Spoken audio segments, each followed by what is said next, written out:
Last time, we started the ISA discussion.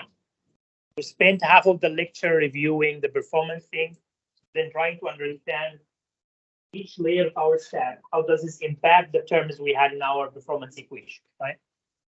Then this left us with like 15 minutes to 20 minutes to reopen that ISA discussion.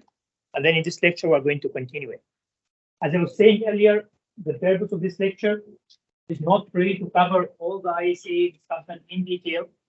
You will find especially that these slides are in fact very, very comprehensive, like they are, I forgot the exact number, but there are a lot of details there. And I'm going to skip some of them in the lecture because they are for review, right? This is for your own reference. For example, you do remember from digital design what is fluid complex. You have a set of slides here that talk about that. Don't recall from 2SH or 2SI what is an ASCII table, right? Then basically you go back and revisit that slide. So I'm trying to make them your reference for anything that you might have already covered earlier, but you don't recall. Good.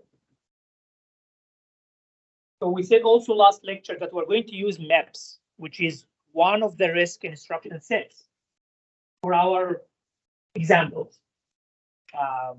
Because we need something tangible to give the example. It doesn't mean that the discussion we are having here are only specific to MEPS, but rather we're using it as an example. Anything we say here mostly applies to all the other risk instruction sets, and in general applies to the philosophy of ISA, even with the CISC ones. Good. With some limitations if we talk about this. So as far as I recall, the last thing we stopped at last time is we said every instruction set would categorize the instructions into different categories. These categories, the main purpose of them is to make sure, well, maybe I go back to that slide here. We stopped at that figure. We said these categories of formats, their main purpose is to facilitate both for the compiler, the one that is transforming the high-level code into binary or assembly and then binary, and also to facilitate to the hardware how to understand or interpret or decode these instructions, be able to execute them. And you definitely need functionalities that will differ from one instruction to another. For example, some instructions would need 3 operands. Most of the arithmetic ones are, right? And in this case, we need to define a format that would tell you where to look for in that register for these addressees of the operand, right? For example, here, the R format, and you can imagine that R refers mostly to register, right? So you have here 2 operands and then a destination, right? So you have 3 operands, 2 sources and 1 destination. On the other hand, some other instructions deal with immediate values, right? Jumps, for example, or add I, like arithmetic operations that one of their operands are basically, one of the operands is basically an immediate value. Then you also need a field with an immediate value. This format looks different from that format, right? So you need another format that would embed the immediate value field within the instruction, right? And then if you have a direct jump, unconditional jump, then you need something that takes a larger address, right? And hence you need to leave a big portion of the register of the instruction for the address itself. And hence we have the J format, right? So the formats are necessitated from the need of them, right? Simply, I need to execute a certain type of instruction. I need to encode it in a certain way. Hence, I might need a new format. Definitely, the less the formats are in ISA, the better it is. That means they are compact. You can really easily implement them without a lot of complication, right? And this is also one of the main different things in the mindset between RISC and CISC. In RISC, formats are minimal and all the instructions have fixed width, right? If you look here among these different formats, I'm putting all the boxes basically outlined, right? This is in fact not just for drawing the figure, but in fact, all of them are 32 bits, right? So you start from bit 0 to 31. In CISC, for example, in Intel, well, instructions don't necessarily have fixed width. One instruction might have 32-bit, another one might have 48 bits. And this is making the hardware very, very complex to implement. Because you don't know even how many bits storage you need, or when you fetch an instruction from the memory, well, how many bytes you fetch, right? You need to do iterative operations to figure this out. In RISC, it's pretty easy. I know that all my instructions, for example, 32-bit version, There are 32 bits. All the time, I'm going to the memory with 4 bytes, bring them, increment my program counter by 4, as we'll see later on. So the operations are pretty much easier in that. Good. So these are the formats we discussed last time. And then the first type of the first category of instructions are the arithmetic ones. If you look into any normal program, the benchmarks you have in the lab, anything, you would imagine that they are mostly out of arithmetic operations, right? If they are computationally intensive, right? And those arithmetic operations can be integer or floating point, depending on what processor we're talking about. In most processors nowadays, floating point are either directly specified into the ISA or it's an extension of the ISA. So there are instructions that really support that. Early days of computers, there was no even floating point instruction. You need to do this purely in software, right? Anyway, but both are arithmetic operations. In arithmetic operations, you can write assembly in maps like this. You have an add, for example, instruction. You have your destination, 2 sources. So you add these 2, add them, and then put the results in T0, or you subtract them and put the result in T0. Each arithmetic instruction perform only one operation, right? This is one of the things we mentioned about RISC in general, is you want every single instruction to execute a single operation at a time, right? To simplify, again, your hardware, make it more modular. And then arithmetic instructions, all the instructions in maps fit within 32 bits, and then they specify exactly 3 operands. That's why they are of type R. The 3 types we had in the previous slide. All arithmetic operations in maps, they are of type R. So you have 3 operands here. And the general format is I have 2 sources again. There is an operation between them, addition, subtraction, multiplication, division, whatever it is. And then you do the operation and then you put the result in the destination. Good. So I guess that's pretty easy. Here, well, these are 2 sources, these are destinations, and the operation itself is specified by the opcode of the instruction.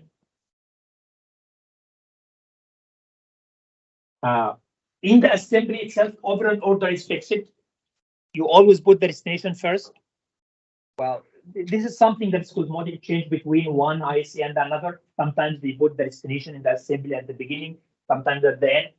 Would it really matter for us as far as the convention is fixed and as far as the ISA is telling us what to do, right? But the important part is the format of the instruction is definitely fixed, right? You know that bit 24 to 30, for example, those 5 bits or 6 bits define the source number 2 address, right? Because this is how the hardware can be designed. All these operands are register operands, so they are contained in the data path register file, right? We said as part of the data path of a computer, you have a register file. The word file basically means it's multiple registers combined together, right? It's one of the very common components in the data path of a computer that you put all your general purpose registers into a register file, and then you access them using an address, right? If you have 32 registers, for example, you need 5 bits to address them. And we'll see now that the format of maps is in fact included like that. Good. Usually also in the assembly of maps, you refer to it by the $sign. This is a convention between people generating assembly, right? To identify whether this is a register or in fact an immediate value. Some of the conventions, well, you have some hardware registers for some of the immediate values, the ones that are commonly used. For example, we have a 0 register that is basically a hardwired 0, right? If you want to subtract 0, add 0, multiply 0, you just use this one for simplicity, right? Then some registers are used for convention, like for example, the V ones are used for returning values, they are used for arguments. You don't need to worry about this thing. Maybe the things that will catch your eye and try to remember some of the discussions we had again in 2SH, that we have a stack pointer here, right? Stack pointer and frame pointer. If you recall the discussion we had about how functions execute really in hardware, if you do a function call, right? How does the hardware really knows that I'm here right now in this function, and then I need to jump to another function to execute it and then come back, right? Remember we said this is done by a stack, right? So register file, if you are implementing your own processor, this is one of the things you definitely need to do, where you store all your registers. In maps, it holds 32 registers, and it has 2 read boards and 1 write board. Why, for example, I didn't have only a single read board and single write board? Why do you need two read boards?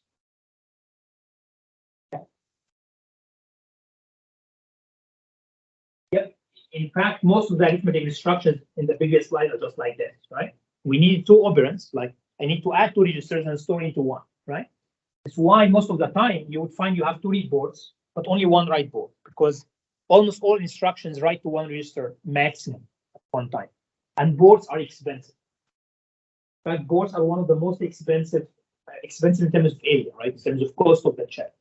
People are trying to minimize boards at any cost, right? So if you don't need another write board, just keep it one because it's lower cost, while you need two read boards. And in that case, well, otherwise you need to read from the register file into two different cycles. You need the first operand, and then go ahead and bring the second. That increases latency, right? So why do you have two read boards?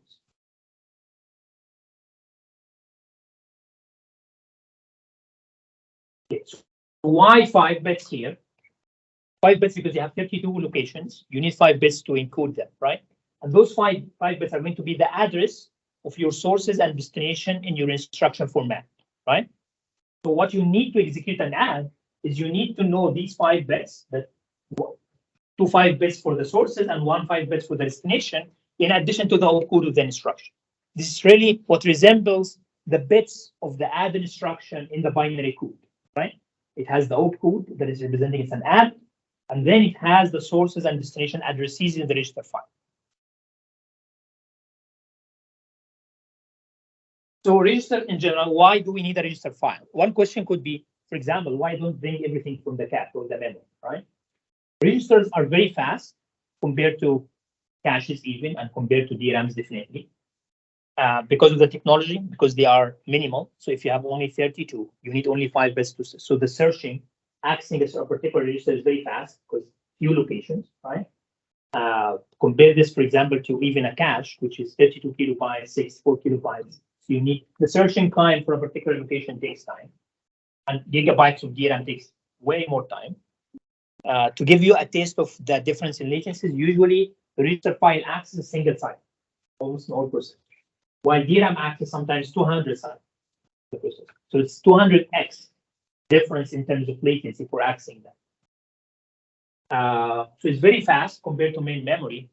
It's also tightly coupled to the processor logic itself. Like the register file, in fact, lies in the chip closer to the arithmetic units. So the wire delays are very minimal. While, for example, off-chip memory, you have to go off-chip through a bus to go to the main memory to bring the data, right? You might have block domain crossings. You might have different running frequency. You incur other delays. So being very close to the arithmetic unit makes it faster to access as well. Good. But what is the limitation of a register file? It only has 32 locations, right? So if you need more in your program, then wow, what can I do? You must in fact go to the cache, right? But the point is, most of the time within a local scope, a function, you have 32 variables, and hence you can operate from your register file as much as you can, right? If you need to go to the cache, maybe to bring the data, you put it to the register file, they can keep accessing it from there, right? So here, there is an example of an add instruction just to show you the bits that I was talking about. So the add itself, to know it's an add from the decode unit, for example, you need the opcode in addition to the extension function field that tells you it's an add. And then the source address is stored here. That's the second source, and then the destination is stored. The opcode is 6 bits, and the function is also 6 bits. So we use 12 bits to basically encode the actual instruction, and then 5 bits for each of the registers. And then here, there's a special other field that we didn't talk about before. It's called the shift amount. It's mainly used for shift operations, right? And it's also 5 bits. If you want to do shift left, shift right, arithmetic shift, this field is used mainly for the shift operation.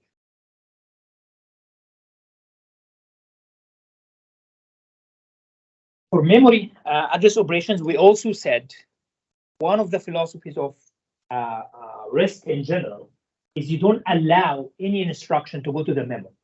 If you want to go to the memory, you have to go to only the allowed instruction, the load and store instruction, right?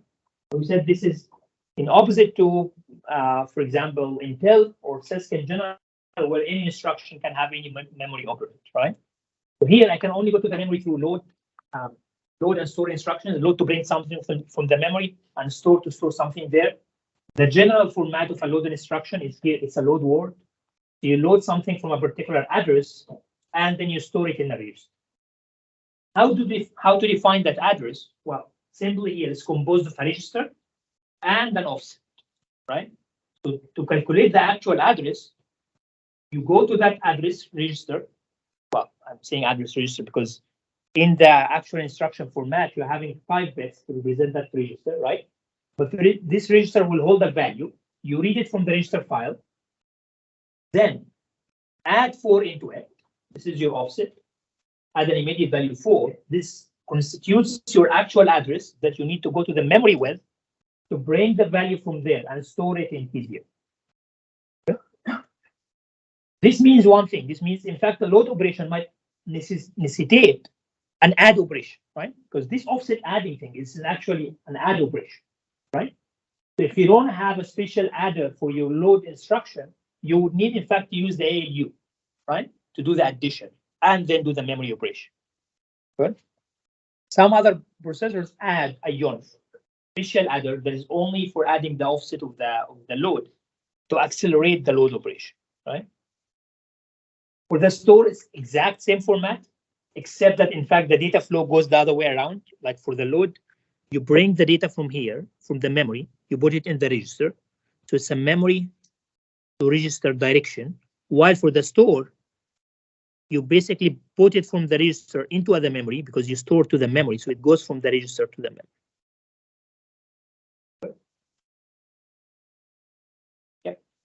What memory? This is the main memory. That's a very, very good question. So when well, assembly is still a software law, right? Because assembly is nothing other another representation of your high-level code, right? From the software perspective, you don't need to worry, right? You don't even know what caches you have or what memories you have, right? Because you write software that you don't know what my machine is going to run on, right? So this is the beauty of ISA, is that when I write my code, I don't need to worry, is this memory a cache? Is it a particular SRAM? Is it like it has to go to the main memory? What type of main memory I have? Do I have DR4, DR3? I don't need to worry at all. The hardware will handle this internally, right? So from that perspective, it doesn't really matter, right? And we'll discuss this more when we come to the caches and main memory lecture. Make sense? Other questions? Yes, we already discussed the load and the store.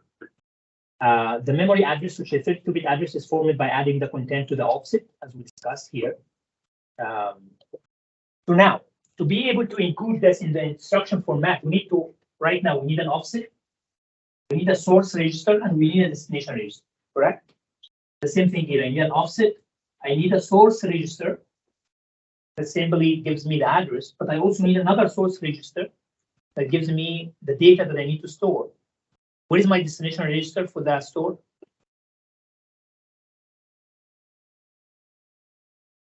What do you think? So I said this is a source register for the address. This is a source for the data. What is my destination register?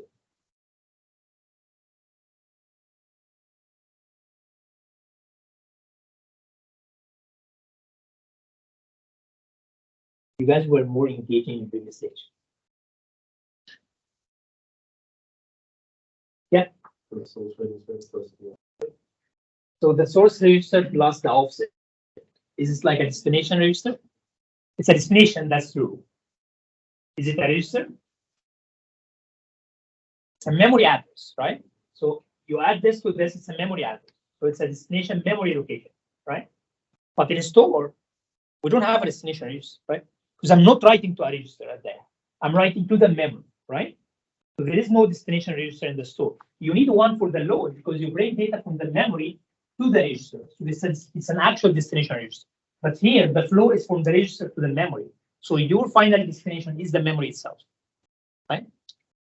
So if we look into the actual format, I have the opcode. I have 16 bits for the offset, which is this one. And then I have, well, the source that I'm using to calculate the address, then I have my destination register where I need to store the data, right? So to show you an operation, for example, here I'm adding the value of S2 to a 24. It's an add operation. I do the add operation using the ALU or an adder, it doesn't really matter. And then get a particular address, go to the memory with that address. So here, if this was S2, you add 24 into it, so you do the offset. You bring the data that is stored here, and you put it into your destination, which is easier, right? So again, what do we do for the load? So I have data that is stored in S2. This data I read from the register, assume this one, for example, and then I add 24 into it because that's my offset. Calculate the new address, assume it's this one. I take that address, go to the memory, bring the data from the memory, put it in TC.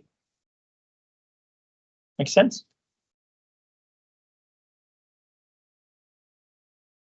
Okay, one other important discussion about memory access that will make a difference not even between different machines or different ISAs, but in fact within the same machine, within the same ISA, something that is called Big Endian and Little Endian. Did you hear about that before? Good, great. So what does it mean? Yeah. Yes, yes, thank you so much. So basically, we said, for example, it's load word, right? A word is in general 4 bytes, right?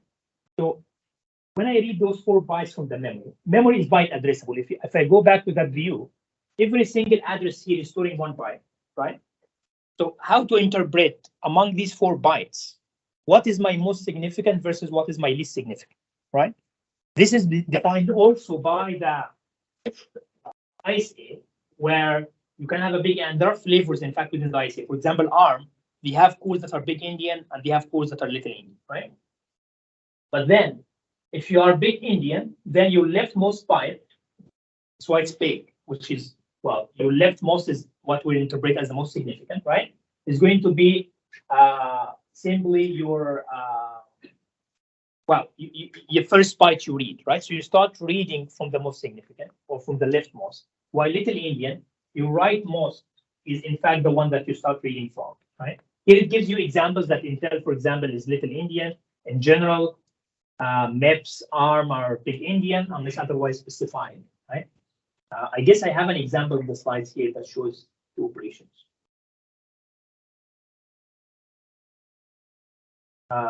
Is that true? No. Okay.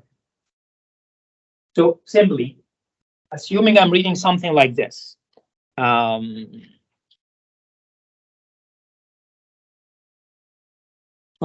what? So let's say it's FF314273. Okay, so in my memory, assume it's basically address 0123. I have stored there 73, and this is all hex. Okay, 73 is hex. 4231 FF. And I'm accessing, based on my load operation, my address ended up being 0. So I'm accessing 4 bytes starting from 0, these 4. Now, if I need to load them from the memory into my register, I need to interpret, should I put 73 here or should I put it here? So I end up having something like this. Right? That's basically the main point, is when I read that first byte, should I put it in the least significant location in my register, because it's 4 bytes, or I put it in the most significant? In Little Endian, you start your smaller address with the least significant byte, right? So you basically the first byte, put it here, and second, third, fourth. In Big Endian, you start from, well, the most significant byte of your register, and then you read the first byte, put it there, and then make sense? It might seem a theoretical information to you, but I'd have to tell you, well, a personal experience here. We had one project, it's an industry project, where we were integrating a RISC-V core with another MEPS instruction set called UltraSpark. Again, it's from Sun. And then we were using code that is basically available, that was given to us. I had a PhD student that spent 3 months trying to debug a bug in the hardware, in the RTL. At the end of the day, it turns out it's because of this big Indian versus little Indian. Turned out that RISC-V, well, I don't remember which one of them is which, so I don't have to make, but let's say, for example, RISC-V was little Indian, while UltraSpark was big Indian. When they integrated the RISC-V into the UltraSpark system, they forgot about this in one particular location in the memory, which means everything was in fact reversed. If you're trying to add 2 locations, put it to another one, you discover that your add result is wrong. You start debugging the arithmetic unit, it's correct. There's no problem. And you keep doing this and this and this, and after some time you discover it's because of the mismatch or the Endianness between the memory hierarchy and the code itself. Right? So it's a big problem. It's something that if you don't pay attention to, might cause you a lot of problems when you talk about heterogeneous systems, right? And one of the problems why people don't really have heterogeneous cores in a system on a chip is because this Endianness would really mess out with your memory. You need a translator simply. Every time you go to the memory, you need to, well, flip your bytes in a way that best interpret them, right? So the idea is simple, but the consequences are big. Yeah. That's a very good question, and this is, I believe, the hope of everything. It's not just really for this Endianness or computer architecture in general. The idea is that if you have multiple players, industry players, and they start doing something, everyone comes up with an idea, they implement it, it's proprietary. So you don't know about them after, like you only know about them after they are really implemented. And once the industries implement one thing, because of backward compatibility, you cannot easily change, and then time passes, and then there is a revision, right? This was very, very common at early days of the industry in 70s and 80s. Right now, things are a little bit better. When something new comes up, they try to standardize. So we have consortiums and then discussions, and let's have something that is unique because we want to keep sharing infrastructure, right? But that's the ideal world. It doesn't really work that well. One other good discussion related to this is one good advantage of having, for example, RISC-V as an open ISA. It's publicly available, open, it's again, including industrial players as well as people from academia, and hence, well, you cannot really have divergence because it's open. You have to agree among the community what you want to do before you really go ahead and do it. And it's not really proprietary that you know only about it after the fact, right? If there is a problem, it's easily fixable at the beginning, but after. So it's one reason why people are calling for open hardware compared to, again, Linux as an open software.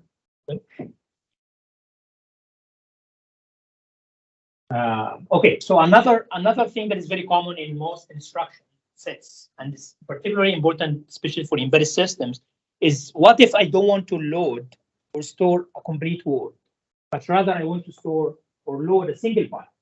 So there are instructions that allows you to do that. For example, in MIPS, we have load byte and store byte that only brings 1 byte from the memory at a time, right? Again, it's particularly important for embedded because in embedded, you want to make sure you minimize your bandwidth as much as you can. You don't need the whole 32 byte, then why you bring the whole 4 bytes, why you bring 4 and then throw 3 and only use 1, right? So you only bring 1 there. Good. Okay, so we discussed arithmetic instructions, we discussed memory instructions. Control flow is the biggest third portion of any normal program. And you see in lab 1, if you try to, well, in the exercise where you look into all the UOPs, you try to sort them into the maximum frequency or recurrence, you will find that mostly in all applications, they are either arithmetic or memory or control flow, right? That's most applications are really, these are the 3 main portions of any program. In control flow, what we mean by this, we mean branches, right? Whether they're conditional or unconditional. Conditional branches, in the past, we said these are like if statements, for loops, while loops, right? In your high-level C or Python code. In assembly, it gets translated into branch conditional operations, like something like branch not equal or branch equal instructions, for example. If I look into a branch not equal, what I'm doing right now, how to interpret it, I would say, go to this label, which is label 1 here, if S0 and S1 are not equal, because these are not equal operations. The equal one is the other way around. Go to this label, which is, what is the label? Just the memory address, right? It's a memory location where you need to jump to if the condition is true, right? It's generally the conditional branch logic is you have a condition, you calculate your condition. If it's true, jump to the address. Otherwise, what do I do? If the condition is not true, what do I do? Continue for the subsequent instruction, right? So in real hardware, what's going to happen is you calculate this condition. If it's true, how do I jump? I'm saying right now, go to that address. What does it really mean? How does the hardware will really execute that? Yeah.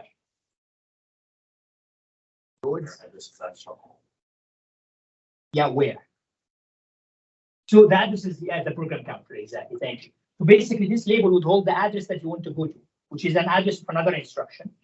Who is the register that's basically holding the addresses of the instructions in general? The program counter, right?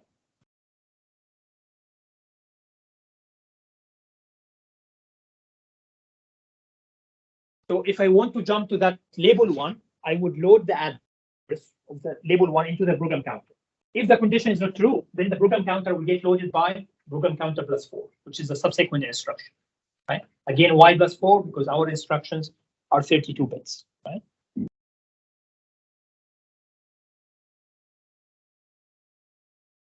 Okay, so here.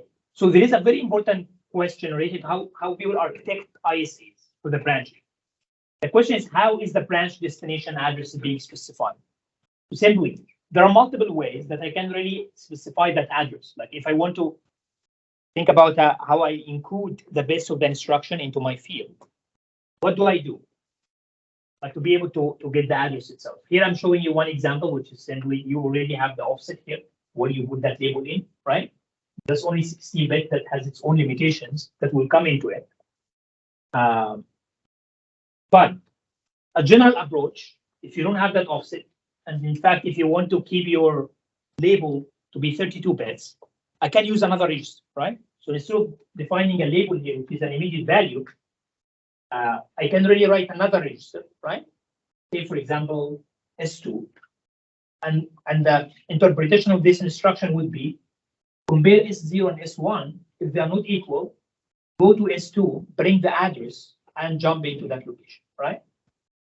What is the advantage of this? The advantage is now your S2 is 32-bit, which means you have more space to jump to compared to only 16-bit. By the way, one very trivial question: why don't I have my offset as like? Why do I have my offset only 16-bit? Why the label cannot be 32? Yeah, yeah. You have a total of basically 32-bit for the instruction, and this puts a limit. This is one of the limitations of RISC in general. Is you cannot have this. Is one reason why CISC had a variable instruction width.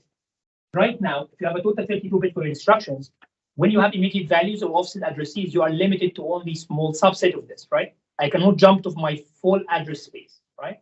I can only jump to spaces that are around me by 16 bits, which have the memory base, right? So one possibility could be, okay, put this in a register, as we were saying. Well, what register? It can be in a register and then being committed to the program counter, or it can be the program counter itself. The problem with this is right now, you require, if I go back, you require the branching instruction to access. So the idea is if I have another register here, this is the main difference between the branch and the load and store. If you have a register here, right now, these two are source operands, right? So you are going to read the value from the register file. So you have already utilized the two read ports we had earlier in the register file. If you want to read another one, you have to wait for the subsequent cycle, then do another read, right? This problem didn't exist in load and store. Why?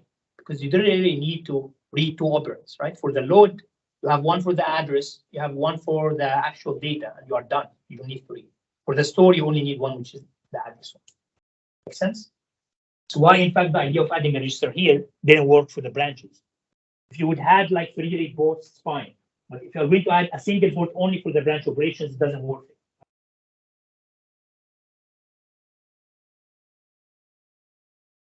Okay, so if you want then, okay, so the limitation of the offset, as we said, is in fact, if your offset is only 16-bit, then you only can jump If your memory is to the power 52, you can only jump to half of that, right?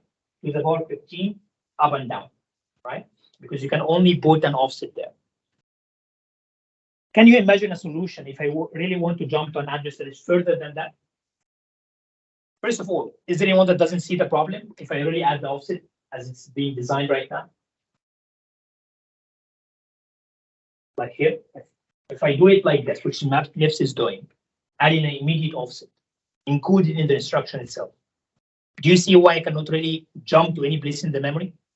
It has to be closer to me within only to the power like 15 up and down, right? Because you only have 60 bits, correct?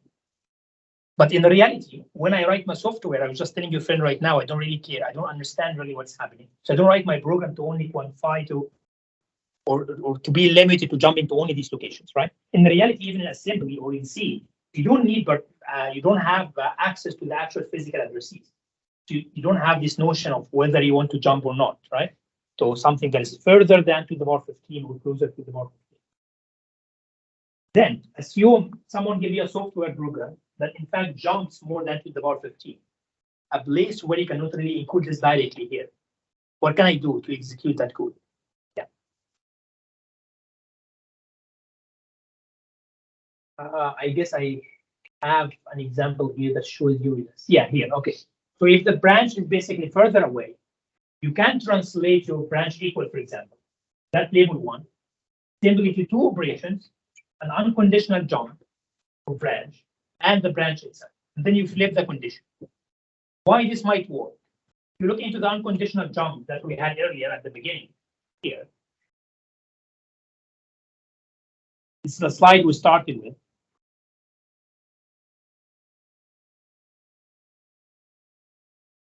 Here, the unconditional jump, because you don't need sources or destinations or anything, right? You just basically go to that address.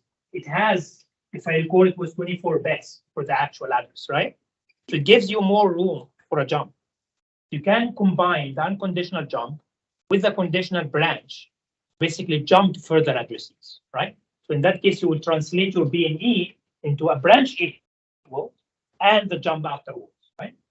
So think about this one. I will stop here. I know that the time is over.